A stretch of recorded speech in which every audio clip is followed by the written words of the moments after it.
और PM news network में दोस्तों आपका स्वागत है। मैं हूं आपके साथ राशिद जहीर। उत्तर प्रदेश की 3 सीटें और गिन लीजिए जो भारतीय जनता पार्टी से हाथ से जा रही हैं।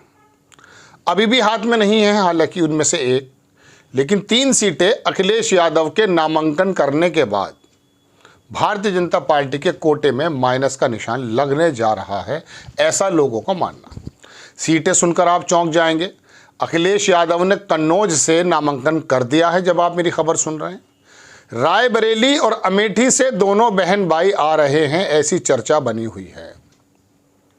राहुल गांधी अगर अमेठी से आते हैं तो स्मृति ईरानी के लिए, भारतीय जनता पार्टी के लिए भी एक झटका है। और रायबरेली से जैसा कि बताया जा रहा, अभी तक किसी को घोषित भी नहीं किया, वहां प्रियंका गांधी की चर्चा है। ये 3 लोग अगर आ जाते हैं चुनावी समर में, खास करके उत्तर प्रदेश में, हालात बदल जाएंगे। 13 मई को कन्नौज में और इधर जो है चौथे चरण का, तीसरे चरण का मतदान है। तीसरे चरण का तो खैर पहले है, तो चौथे चरण तक उनको समय मिलेगा। अब ये खबर मैं आपको कहाँ से दे रहा हूँ। दरअसल एक बड़े पत्रकार हैं, वो बता रहे थे कि अखिलेश यादव, प्रियंका गांधी और राहुल गांधी का मशवरा पहले ही हो गया था, लेकिन चूंकि लालू प्रसाद के दामाद भी हैं जिनका टिकट काटा गया है कन्नौज से, चाहते नहीं थे अखिलेश यादव। उनका जहन यही था कि 2027 की लड़ाई उत्तर प्रदेश में रह के लड़ी जाएगी, लेकिन प्रियंका गांधी और राहुल गांधी के कहने से अखिलेश यादव इस चुनावी समर में खुद भी कूद गए हैं, क्योंकि भविष्य में कुछ भी हो सकता है। पहले आप कन्नौज की खबर सुन लीजिए। राहुल गांधी और प्रियंका गांधी पर आऊँगा और समीकरण बताऊँगा। समाजवादी प्रमुख अखिलेश यादव उत्तर प्रदेश की कन्नौज लोकसभा सीट से चुनाव लड़ेंगे। पार्टी ने बुधवार को इसकी पुष्टि कर दी थी। अखिलेश गुरुवार को, यानी कि आज, कर चुके हैं जब मेरी आप खबर सुन रहे हैं, नामांकन। कन्नौज सीट पर 13 मई को मतदान होगा। हिंदुस्तान टाइम्स के मुताबिक इससे पहले सपा ने कन्नौज से तेज प्रताप यादव को उम्मीदवार बनाया था। अखिलेश के भतीजे और राष्ट्रीय जनता दल के अध्यक्ष लालू प्रसाद यादव के दामाद हैं। इस पर यादव परिवार के 5 सदस्य।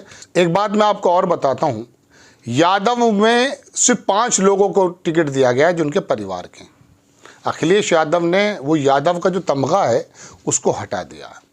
मुस्लिम परस बताया जाता था, 4 सीटें गालिबन मुसलमानों को दी गई हैं। बाकी तमाम अति पिछड़ा, दलित, पिछड़ा और अपर समाज में से अखिलेश यादव ने अपने चुन चुन कर कैंडिडेट बनाए। अब ये स्थिति क्या होगी? अमेठी में चर्चा ये है कि 26 अप्रैल यानी कि कल, जब वायनाड में चुनाव हो जाएगा, 27 अप्रैल को राहुल गांधी अमेठी आने वाले हैं, ऐसी चर्चा है। वहाँ स्मृति ईरानी जो दम भर रही हैं, उनके लिए ज़मीन कितनी खोखली है ये तो हम कई सारी रिपोर्ट्स में देख चुके हैं। और पिछला चुनाव कैसे हार गई थी उसकी वजह भी आपको मालूम है कि कांग्रेस के अंदर भी तो बागड़ बिल्ले कम नहीं है। ऐसा आरोप लगता है कि राहुल गांधी को हराने में उनके ही संगठन के लोगों की लापरवाहियां थीं। लेकिन इस बार वो बंदा ज़मीन पर उतर कर, मैं घाघ शब्द तो इस्तेमाल नहीं करूँगा, लेकिन इतना अक्लमंद हो गया कि वो अंदाज़ा लगा लेता है कि किस आदमी के दिल में क्या है और ज़बान पर क्या है। राहुल गांधी के अमेठी और रायबरेली में अगर प्रियंका गांधी आती हैं तो 3 सीटों का नुकसान तो यह है, कन्फर्म मान लीजिए कि ये हार जाएंगे भारतीय जनता पार्टी। चूँकि रायबरेली से तो अभी सोनिया गांधी थी, लेकिन अमेठी में स्मृति ईरानी है, और कन्नौज से भी भारतीय जनता पार्टी की शायद सुब्रत पाठक हैं कोई। तो दोस्तों ये 2 सीटें तो जीती हुई हैं, वो हार जाएंगी। अब इसके बाद होगा यह कि जब ये 3 लोग उत्तर प्रदेश की ज़मीन पर सक्रिय हो जाएंगे, तो आप ये सोचते हैं कि क्या सिर्फ एक ही सीट पर सीमित हो जाएंगे? नहीं, इनके उत्तर प्रदेश में आने से, जो उत्तर प्रदेश केक वॉक माना जा रहा था भारतीय जनता पार्टी के लिए, जानकारों का ऐसा कहना है दोस्तों कि ये 3 जब आएंगे तो आसपास की 8-10 सीटों पर, और ख़ास करके पूरे प्रदेश में असर ये होगा कि शीर्ष आला कमान, समाजवादी एक बहुत बड़ा संगठन है गठबंधन का, कांग्रेस आई से बड़ा कोई नहीं है गठबंधन में। जब इसके 3 शीर्ष नेता उत्तर प्रदेश की ज़मीन पर सेंध लगाने की कोशिश करेंगे तो आप यकीन मानिए 96 सीटों पर ये चुनाव होने जा रहा थे चौथे चरण में। तीसरे चरण में शायद 94 या 93 सीटों पर। इस पर ये समझ लीजिए कि इनकी आगमन की धमक भारतीय जनता पार्टी के को ज़रूरत से ज़्यादा मेहनत कराने में मजबूर कर देगी और बहुत सारे समीकरण बदल जाते हैं। हमने देखा है योगी आदित्यनाथ जी हों, अखिलेश यादव हों, मोदी जी हों, इनके रोड शो से ही हालात बदल जाते हैं। राहुल गांधी के रोड शो से हालात बदल जाते हैं। प्रियंका गांधी सहारनपुर में आई थी, ऐसा रोड शो हुआ है कि उत्तर प्रदेश की तारीख में कम ऐसे रोड शो देखने को मिले हैं।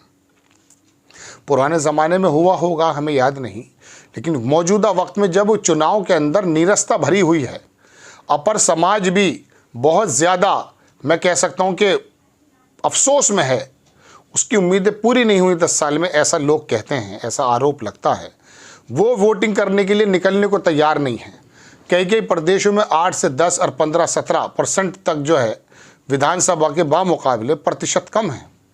राजस्थान की बात करें तो 15 से 18% जो है विधानसभा के बामुकाबले लोकसभा में कम है।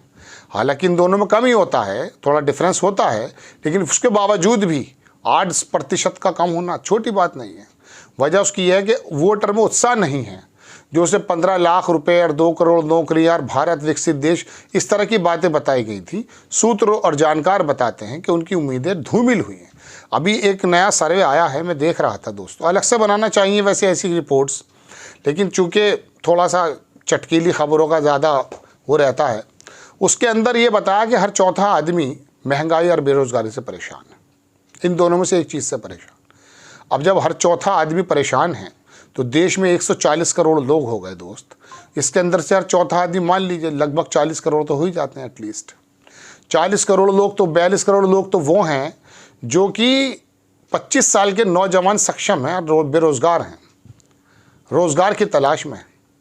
पिछले 2 साल पहले डाटा आया था कि 45 करोड़ लोग शहर से गांव की तरफ पलायन करके जॉब की उम्मीद छोड़ करके। ये कहीं ना कहीं तो आएगा ना। पर राजस्थान के अंदर जाटों का जो आपने नाराज़गी का मुद्दा सुना है, उसमें क्या अग्निवीर नहीं है? हरियाणा में अग्निवीर नहीं है, पश्चिमी उत्तर प्रदेश में अग्निवीर नहीं है। वो तो बात अलग है कि धर्म का बना करके हिंदू खतरे में है, इस तरह के आरोप लगते हैं।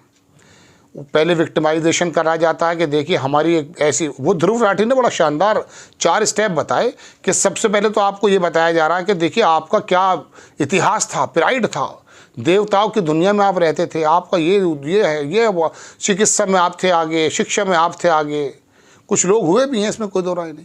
लेकिन फिर उसके बाद क्या हुआ? आप पे हमला हो गया, आप पे जुल्म सितम होता रहा, मुगल आ गए, फिर उसके बाद मोदी जी का पर्दापण कराया जाता है, ऐसा वो बताता है। खैर बहरहाल ये 3 सीटों ने उत्तर प्रदेश के समीकरण को किस प्रकार से बिगाड़ दिया है दोस्तों, और लोगों का कहना है, जानकारों का कहना है कि अखिलेश यादव का आगमन हो गया, अब राहुल गांधी और प्रियंका गांधी आने वाले हैं और उत्तर प्रदेश में भारतीय जनता पार्टी का केक वॉक कही जाने वाली शानदार ज़मीन पर बहुत बड़ा नुकसान होने जा रहा है। आपको खबर कैसी लगी? अपनी राय कमेंट्स बॉक्स में ज़रूर दीजिएगा। चैनल को सब्सक्राइब कीजिएगा, शेयर कीजिएगा। नेक्स्ट टाइम में किसी खबर के साथ हाजिर होता हूँ।